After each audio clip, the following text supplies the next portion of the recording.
Y'all ready to trim brisket today? First things first, start with a very sharp knife. This knife here, this is a very expensive knife. We get these, no I'm kidding, it's like $5. But it's very sharp. So got your little steel here, sharpen that bad boy, get it ready to go. Then you're gonna take your brisket and you're gonna flip it over. Should be a really thick piece of fat on the back side of this brisket. That's what you're gonna cut into to open it up. Get it open. Get your brisket out of this packaging and you're ready to get started.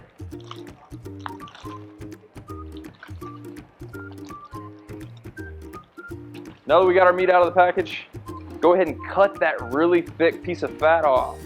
It's not a very good fat for cooking, maybe a good fat for sausage. Some people will use it, some people just throw it away.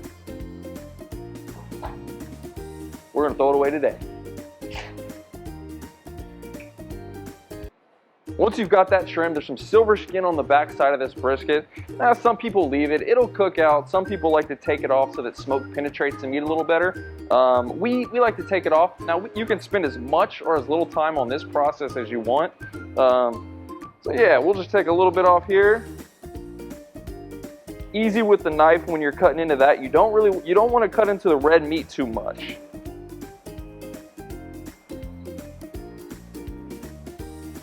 As you start to cut it, just start pulling it away. Comes off pretty easy. Once we got our bottom side done, then you're gonna go ahead and flip it over. You've got what we call a hump side right here. So if this piece of meat is too thin, it's gonna burn. And we don't want that. So we're gonna take it off, but it's a really high quality piece of meat. So we're definitely gonna save that. We're gonna use it for the sausage. Once you've got that top hump piece cut off, you're gonna come over here to the really fatty side. The fat rolls to this side. You'll flip it back over. You'll cut a real thin sliver off that brisket. You'll save that piece for sausage as well. And what that's gonna do is it's gonna expose how much fat is on the top. It makes it a lot easier to start trimming the top down. That's almost an inch of fat. That's a lot of fat. We want to take that down to about a 1/4 inch. So in this process, it's pretty time consuming. It takes some time, but the more brisket you trim, obviously the better you're going to get. So as I'm trimming that, always trim away. Let your knife roll over the brisket. It'll help take that off without cutting too much off. You can gauge how much you're cutting that way.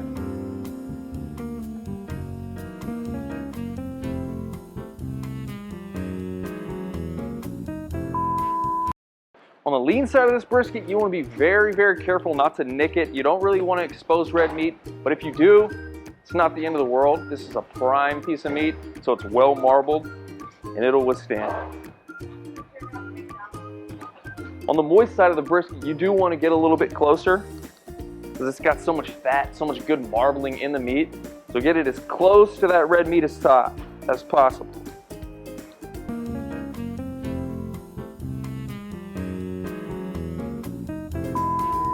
All right, folks, now that I've got it trimmed down to about a 1/4 inch, I'm gonna go ahead and round these edges off. What a lot of people don't do is they leave these points on here, and this point's gonna start burning, and once it starts burning, you're gonna dry out that lean side. So make sure you round it off real good. Make sure the brisket's aerodynamic.